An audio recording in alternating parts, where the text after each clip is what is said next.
എൻ്റെ അഭിപ്രായത്തിലും ശശി തരൂരിനെ ജയിച്ച് എന്ത് കാര്യത്തിന് പോയാലും ഒരു മടിയില്ലാതെ കത്തിന് പോയാൽ കത്ത് കാര്യമായിട്ട് തരും, നമുക്ക് കത്ത് തരും. അങ്ങനെയൊക്കെ ഉള്ള ഒരു നല്ലൊരു മനസ്സുള്ള ആളാണ്. ആർക്ക് ഭൂരിപക്ഷം ഉണ്ടോ എന്ന് പറഞ്ഞാൽ നമുക്ക് നമ്മളെ സഖാവിൻ്റെ പറയാവുള്ളൂ.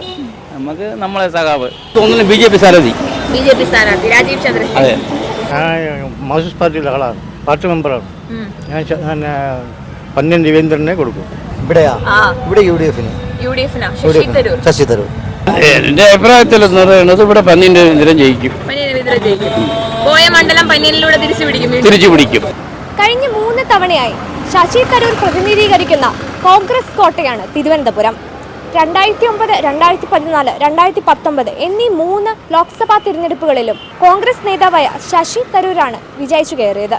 തരൂർ 4ാം തവണയും മത്സരത്തിനിറങ്ങുമ്പോൾ തിരുവനന്തപുരത്തുകാർ തരൂരിനെ തുണയ്ക്കുമോ? തിരുവനന്തപുരത്തെ വോട്ടർമാർക്കരികിലേക്ക്.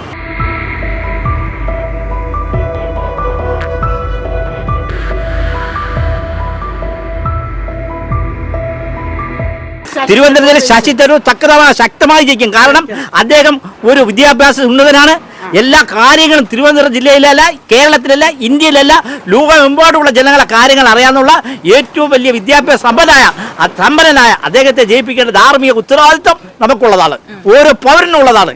ഇന്ത്യയെ സംബന്ധിച്ചിടത്തോളം, ഈ രാജ്യത്തിനെ സംബന്ധിച്ചിടത്തോളം തരൂർ ജയിച്ചു വരേണ്ടത് നമുക്ക് വലിയ അത്യാവശ്യമായ ഒരു കാര്യമാണ്.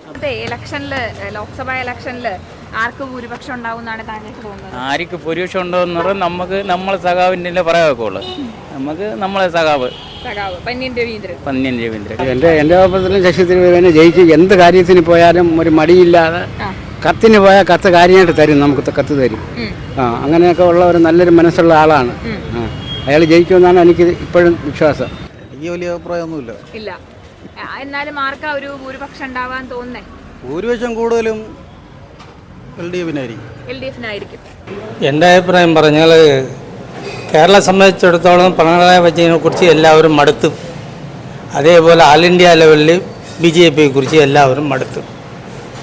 എൻ്റെ അറിവിൽ കോൺഗ്രസ് തോന്നുന്നു, തന്നെ എൻ്റെ അഭിപ്രായം. അപ്പൊ നമ്മുടെ ഇത്തവണത്തെ ലോക്സഭാ ഇലക്ഷനിലെ ഒരു ആർക്കായിരിക്കും ഒരു ഇത്തവണ ഒരു മാർക്സിസ്റ്റ് പാർട്ടിയിലെ ആളാണ്, പാർട്ടി മെമ്പറാണ്. ഞാൻ പന്ന്യൻ രവീന്ദ്രനെ കൊടുക്കും. ചേട്ടാ, നമ്മുടെ ഇലക്ഷൻ വരുമല്ലേ, നമ്മുടെ ലോക്സഭാ ഇലക്ഷൻ അങ്ങ് അടുത്തു കഴിഞ്ഞു, കുറച്ച് ദിവസം കൂടി ഉള്ളൂ. അപ്പൊ ചേട്ടന്റെ അഭിപ്രായത്തില് നമ്മുടെ തലസ്ഥാനത്ത് ആരായിരിക്കും ഒരു ജയിക്കാൻ സാധ്യത കൂടുതൽ തോന്നുന്നത്? BJP സ്ഥാനാർത്ഥി. രാജീവ് ചന്ദ്രൻ. എന്തുകൊണ്ടാണ് താങ്കൾ അങ്ങനെ പറയാൻ? നരേന്ദ്രമോദിയുടെ ഭരണം നല്ല ഭരണം, അദ്ദേഹത്തിന് ഭരണം ഇനിയും വരണം, നാട് നന്നാവണം, അതുകൊണ്ട് പറഞ്ഞതേ ഉള്ളൂ. ഇത്തവണത്തെ ഇലക്ഷനിലെ ഒരു ആർക്ക് ഭൂരിപക്ഷം ഉണ്ടാവും എന്നാ തോന്നുന്നത്?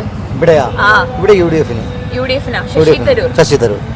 എന്തുകൊണ്ടാണ് താങ്കൾ അങ്ങനെ പറയാൻ കാരണം? അയാളൊരു നല്ലൊരു വ്യക്തിയാണ്.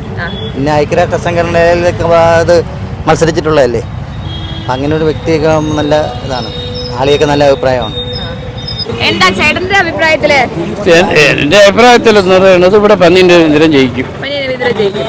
പോയ മണ്ഡലം പന്ന്യനിലൂടെ തിരിച്ചു പിടിക്കും. കഴിഞ്ഞ പ്രാവശ്യം 74,200 വോട്ടിൽ ജയിച്ച പന്ന്യൻ രവീന്ദ്രനാണ്. ഇപ്പോൾ 50,000 വോട്ട് പോയാൽ 20,000 വോട്ടിൽ ജയിക്കും.